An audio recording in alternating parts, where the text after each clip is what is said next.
Welcome back to Ranch Beat, where every country song has a story, and we tell it. Today, a deep dive into how screens and stages remade one of country music's most communal anthems. You know the one. You've probably sung it at the end of a show or heard it swell under a film montage. But how did Take Me Home Country Roads go from a 1971 radio favorite to a global ritual? Stick with me. This episode traces 3 sync arcs that rewired what the song means. Here's a teaser to kick things off. There's one TV montage used in a coming-of-age movie in the 90s that flipped the song from Private Homesickness into a communal closing credits memory for an entire generation. That single placement turned the chorus into a shorthand for "We Belong Together" on screen. Now, here's where it gets interesting. That wasn't the only moment. Over decades, film, TV, stadiums, and ads layered meanings until the song stopped being just John Denver's voice and became everyone's sing-along. Quick promise, we'll follow 3 sync arcs: film and TV placements, stadium and civic ritual life, and the licensing machinery behind the scenes. I'll close with a listening exercise you can try at home and some producer notes about clearances so songwriters and listeners get the practical side too. Fast overview, facts you want up front. Take Me Home Country Roads was released in 1971, credited to Bill Danoff, Taffy Navert, and John Denver. It landed on the album Poems, Prayers, and Promises and became one of Denver's signature songs. The images in the lyric, country roads, West Virginia, Mountain Mama, are simple, transportable, and oddly specific all at once. That's the trick. The song gives enough detail to feel real, but not so much that it pins meaning down. That makes it perfect for sync. Most folks don't know that the song was written in part during a drive from New England to Maryland, so the West Virginia image is part memory and part lyrical choice. That combination of real detail and poetic flexibility is what music supervisors love when they need a quick emotional anchor. Let's roll this back to the beginning.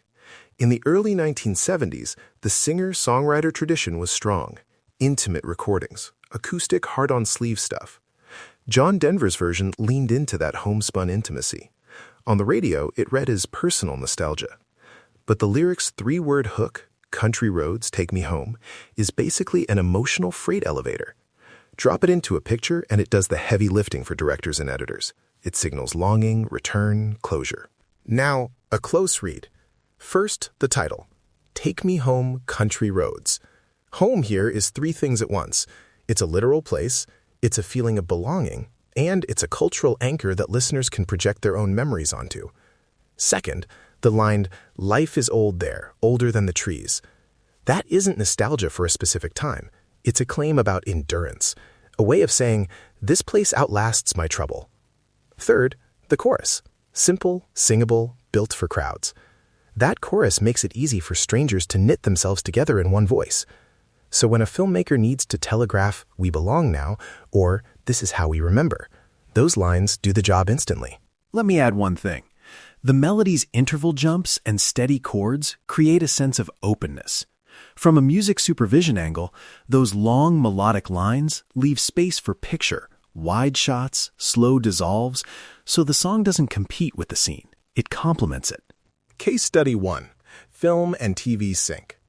Over the decades, the song turned up in a surprising range of pictures: family dramas, sports montages, road trip sequences. 2 placements are worth spotlighting because they show different flips.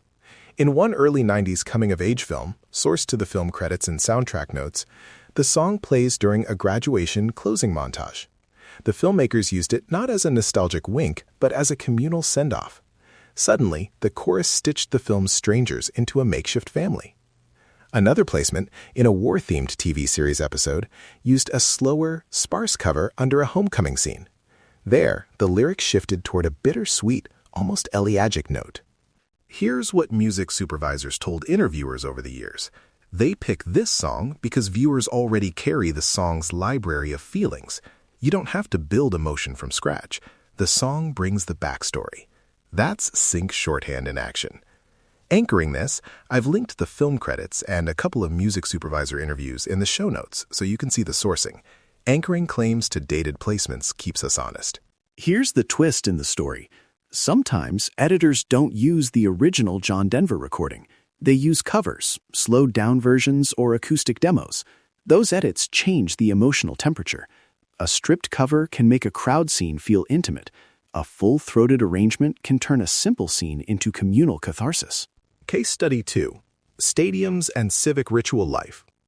In the UK and parts of the US, the chorus became a stadium staple. Sports crowds would pick it up after big wins. That shift from background music to foreground participation matters. When a chorus becomes a ritual chant, the lyric stops being an individual memory and becomes a public memory. It's not just "I miss home" anymore. It's "we made this together."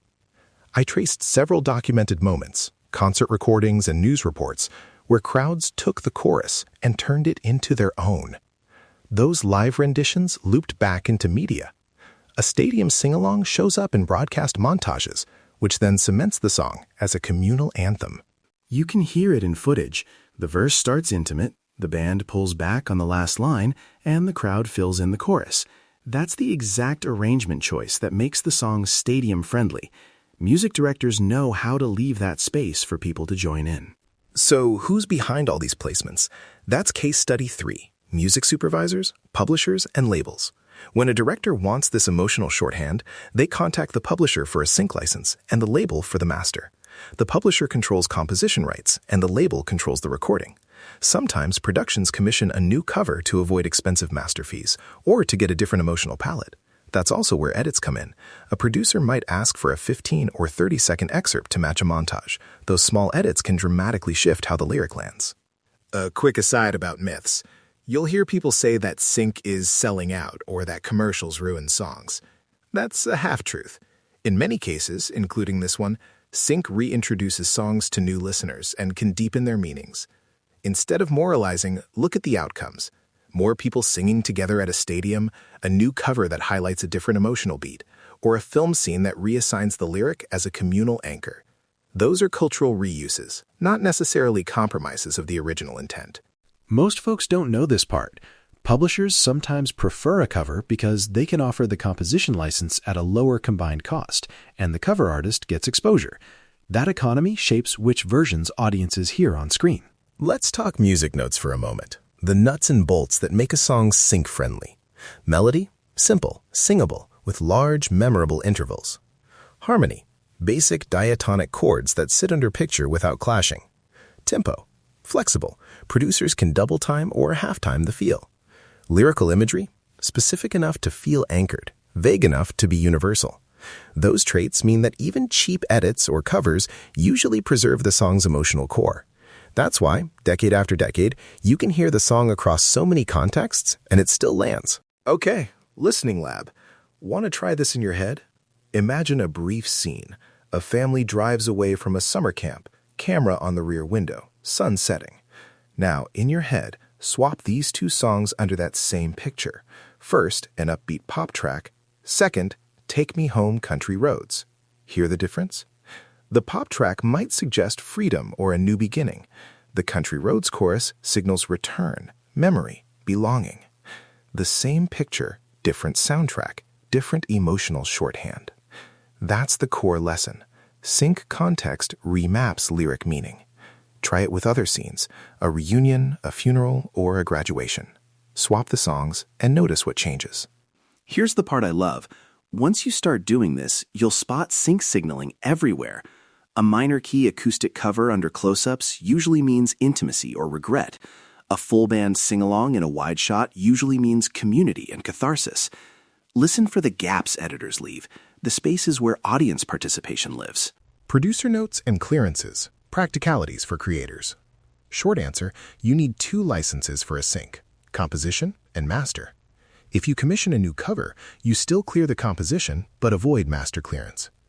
Ideal excerpt lengths vary, but many producers target 8 to 30 seconds for TV cues and longer for film climaxes.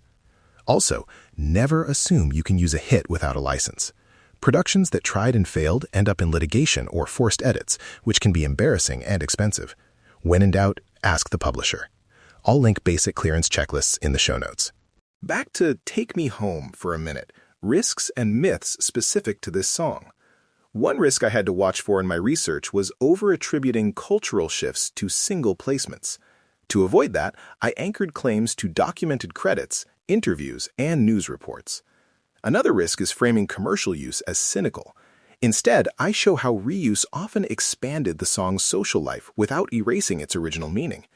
If you want the sources, I cite placements and interviews in the show notes, so you can follow the trail yourself. Here's the wild part. Sometimes a regional moment becomes global. A stadium sing-along recorded by fans goes viral online, and suddenly people halfway around the world know the chorus. That feedback loop between live ritual and digital sharing helped this song lodge in global culture. Let's wrap up with a listening habit you can take away. Next time you hear a familiar song on screen, ask 3 questions. 1. What did the scene want me to feel before the music started? 2. How did the song shortcut or amplify that feeling? And 3. Who performed the song, the original or a cover, and how did that performance shift the emotional temperature? If you practice those 3 questions a few times, you'll start to hear how media contexts are constantly rewriting songs. Why this matters for country music? These reuses keep songs alive. They let a chorus travel from kitchen radios to stadiums to streaming playlists. That's cultural life. Songs changing shape to meet new moments. Take Me Home, Country Roads is a perfect example. Built on simple, honest writing, it was flexible enough to become private memory and public ritual. And that, to me, is the real story. If you liked this deep dive, drop a suggestion for the next song you first learned from a show, movie, or ad. Any country track except Thailand, and we'll look into how that moment reshaped the song. Every country song has a story, and we tell it. If this episode helped you hear a song differently, hit subscribe so you don't miss the next one. Tell us in the comments, what was the first country song you learned from a movie or commercial? We read your picks and often choose the next episode from that list. Thanks for listening. See you next time on Ranch Beat.